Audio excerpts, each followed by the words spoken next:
Reading for Virgo guys. Kung kayo ay Virgo, para to sa inyo. Okay? Para to sa lahat ng Virgo. At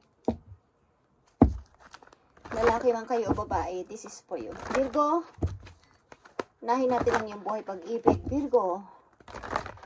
At maaring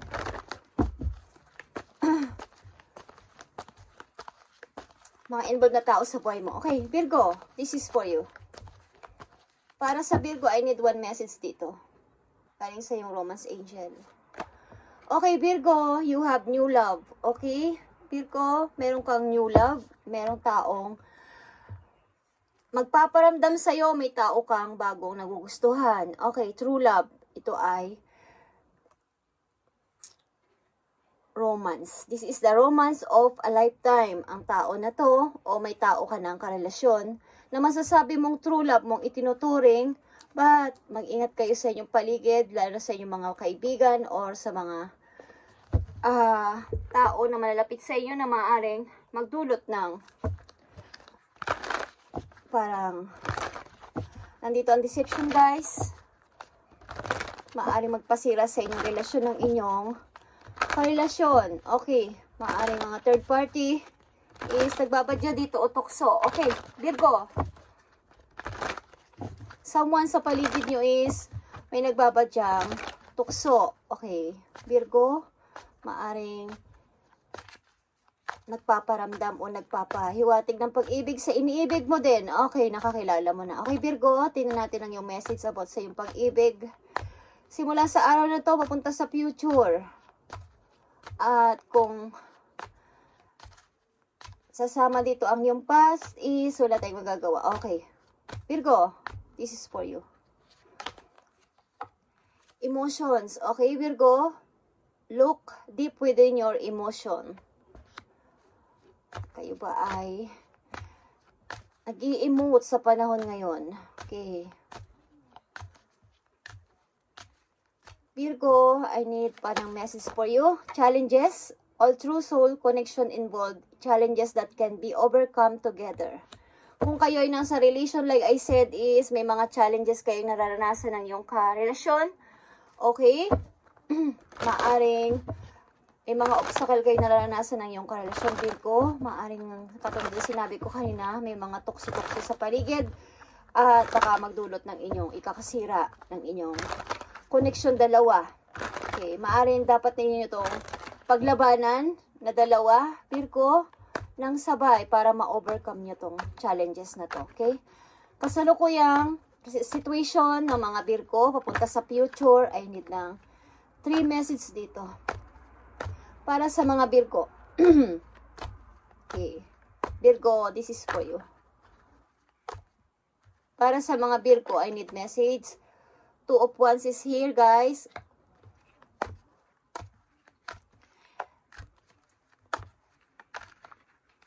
Meron ka bang binabalak?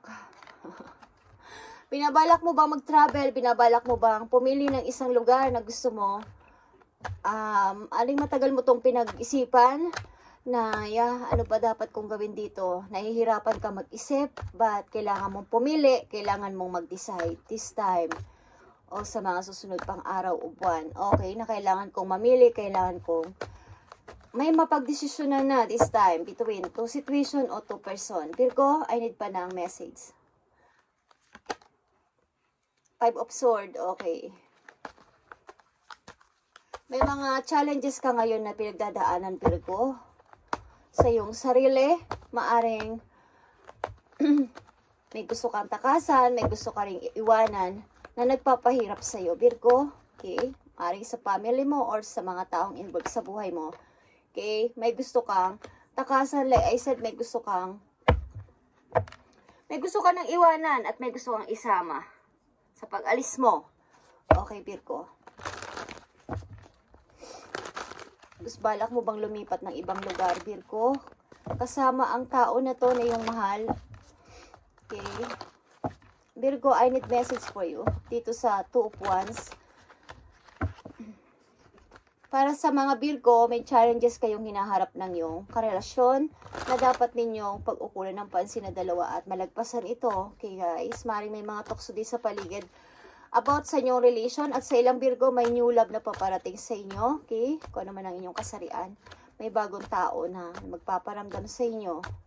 O nagpaparamdam na ngayon. Papalipad hangin. Okay. Two of Wands. Ibigay mo ang tamang mensahe sa Two of Wands. Ano to mga dapat mong gawin dito? Virgo. Sa Two of Wands.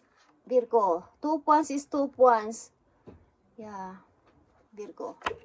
And Ace of Wands. Yeah. May-aring pipiliin mo na ngayon, this time ang bago. Okay. Bagong path. Bagong direction. Okay. Something new is gusto mo mangyari sa buhay mo, Virgo. May gusto ka rin putahan, maaring mag-travel or pumunta sa ibang lugar. Nagbabadya dito ang pag-alis mo sa iyong place or ang pag-travel mo is nagbabadya dito sa reading mo. Okay, Five of Pentacles is, Five of Swords is here. May mga gusto ka nang alisan, Two of Cups, okay. And Queen of Cups is here.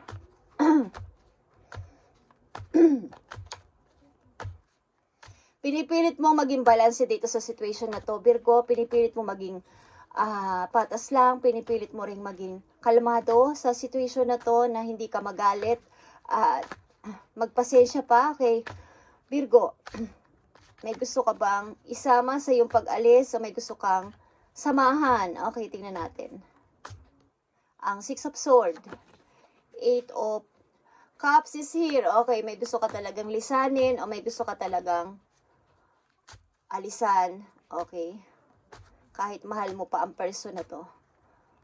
Maaaring may gusto ka talagang tuparin sa buhay mo, may pangarap kang gustong tuparin na hindi mo magagawa kung kasama mo ang person na to o nandito ka sa place na to, okay? May gusto kang layasan.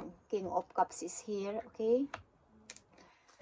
King and Queen is here, guys. At Six of Cups is here.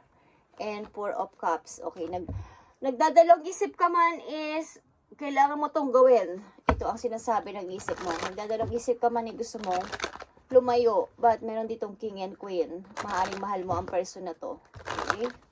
Maaaring couple kayo ng person na to. Pero gusto mo munang umalis. Okay, ng palihim. May gusto ka sigurong patunayan mo na sa sarili mo o nahihirapan ka na sa isa situation na to dahil sobra ang pagmamahal. Ang sobra kasi pagmamahal din minsan is nakakapagod, guys. Okay? Hindi ko alam kung ikaw o ang yung person is may ganitong challenges ngayon. Okay. Virgo, tingnan natin ang message mo sa yung person. Maging kasama mo man to o hindi na. Message mo sa yung person. Maging kasama mo man to o malayo ka isa sa isa. Okay, Virgo, tingnan natin ang message for you. Message mo sa person mo na nasa isip mo, Virgo. Message mo sa person mo na nasa isip mo pa. Just being near you is intoxicating. Okay, intoxicating. Intoxicating. Okay. Parang pag malapit kayo sa isa't isa kasi is parang nagkakaroon ng hindi maganda ang inyong relation. Parang pag malayo kayo, mas nag-i-enjoy kayo o mas kapag malayo kayo sa isa't isa is magkasundo kayo, okay. Mayroon kayong dinadala ngayon sa relation nyo, pagkamat kayo ay magkarelasyon pa o nagkakaintindihan pa rin is maaring gusto nyo munang mag-call off o gusto nyo munang temporary umalis, okay, para dito sa relation nyo, okay guys, para maging maunawaan nyo pa kung bakit ganito ang nangyayari. Okay, tingnan natin guys, ang message sa'yo ng yung person. Virgo, message sa'yo ng yung person. I am afraid to contact you. Okay. Maaring natatakot ang person mo na ikaw ay kontakin. Okay. Or tawagan. Or magparamdam. I will wait for sign from you. Okay. Isa sa inyo sagsasabi nito. Naghihintayan kayong dalawa ng sign kung sino ang maunang magbibigay ng paramdam o tatawag. Okay. Virgo, naghihintayan kayong dalawa ng person mo. Kung sino sa inyo ang magbibigay ng unang hakbang o ng unang step, ng unang aksyon. Okay, naghihintayan kayo guys. Okay, message for you, Virgo. Message for you. Virgo, message for you. Tingnan natin. Message pa para sa'yo. Maaaring may two situation kang pinag-iisipan sa ngayon pero gusto mo na nang mag-start na bago, okay? Sa sarili mo, mayroon ka gustong i-start na bago sa sarili mo. Want mo rin mag-travel. O may gusto kang bisitahin, Virgo. May gusto kang bisitahin, okay? Na pinili mong person, gusto mong bisitahin. Tingnan natin ang message for you. Para to sa'yo. Expectation, okay, Virgo? Meron kang ine-expect na kung ano man yan sa isip mo. Meron kang ine-expect. Virgo, I need pa ng message for you dito sa expectation. Tingnan natin. Virgo, para to sa'yo, itong message na to, expectation. Para sa Virgo, ibigay mo ang tamang message dito sa expectation. Ang ilan sa inyo is may new love na magpaparamdam, but ang ilan sa inyo is nasa relation pa, but parang call off, parang nag-temporary, hiwalay mo na. Dahil parang pag magkalapit kayo is mas, hindi kayo nagkakaintindihan. Okay, gusto nyo munang maliwanagan pag malayo kayo sa isa't isa kung mahal pa nyo ba ang isa't isa. Maring, naghihintayin kayo ng sign sa bawat isa kung sino unang gagawa ng hakbang. Ang sinasabi ng person mo dito is, natatakot siyang kontakin ka o natatakot siyang magparamdam sa'yo. Okay. Virgo, I need pa message dito sa expectation. Para sa'yo, expectations. Three of Cups. Meron kang hinihintay ng good news. Meron kang hinihintay na magpapasaya sa iyong puso. Guys. Okay, na ikaka-celebrate mo maybe. May hinihintay ka. Parang good news. Galing sa person ba na to ang hinihintay mo? News. Okay. But, meron ditong King and Queen, guys. Kayo ay couple ng tao na to. But, parang, this time, ang isa sa inyo is lalayo o lumayo na. Dito muna. Gusto niya muna sigurong alamin ko ano ba talaga ang totoo nating relation. Ano ba talaga ang mangyayari sa ating relation.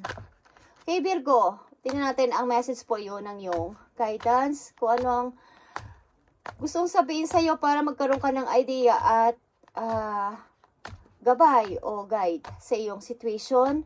Ibigay mo ang message kay Virgo sa gusto dapat nilang gawin sa kanilang situation. Simula sa araw na to, papunta sa future.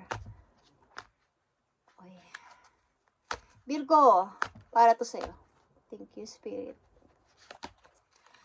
Virgo, makinig ka, para to sa'yo. You are not moving to slowly. Drop the self-induced pressure. You are the sweet spot between taking care of yourself and still making advancements on your goals. On this path, there is no such thing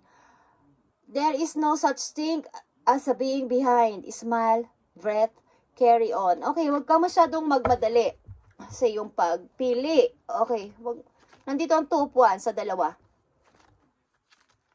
Maaring ang pag-moving mo na to na iniisip o pag-decision mo na to na iniisip o iniisip is matagal mong pinag-isipan katulad na sinabi ko kanina.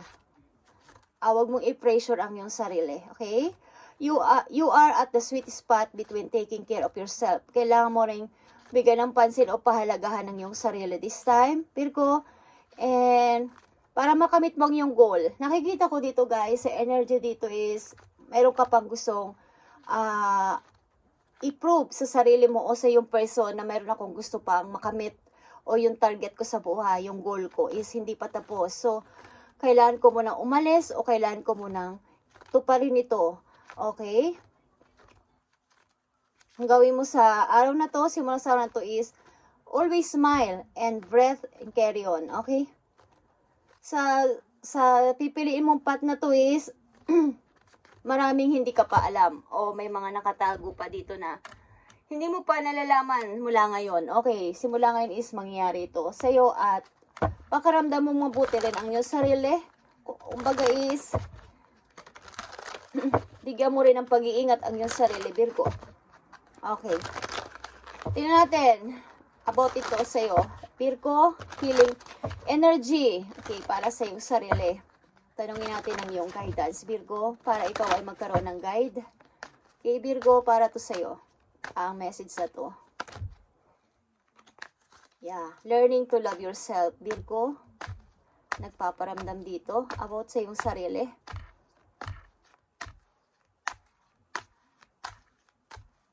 Malakas dito ang gusto mong umalis. Okay, gusto mo muna umalis para hanapin mo rin ang iyong sarili. Okay, meron kang hindi pa tapos siguro na goal na gusto mo pang matupad. At di mo masabi, elevation is here, Virgo. I free myself from fear and trust the universe. I direct my thoughts to the beauty inside and around me. I use my spiritual strength and knowledge to create light and I rise above all doubt. Okay, maaring gusto mo muna magkaroon ng freedom.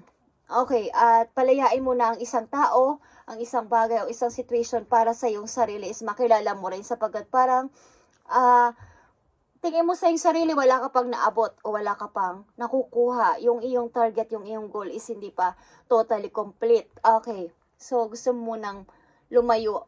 Maybe dito? Okay, but nakikita ko dito is kayo ay love nyo ang isa't isa. Okay, gusto mo muna o gusto nyo muna magkaroon ng distansya sa isa't isa. Okay, thank you Virgo and this is your reading today. God bless and bye.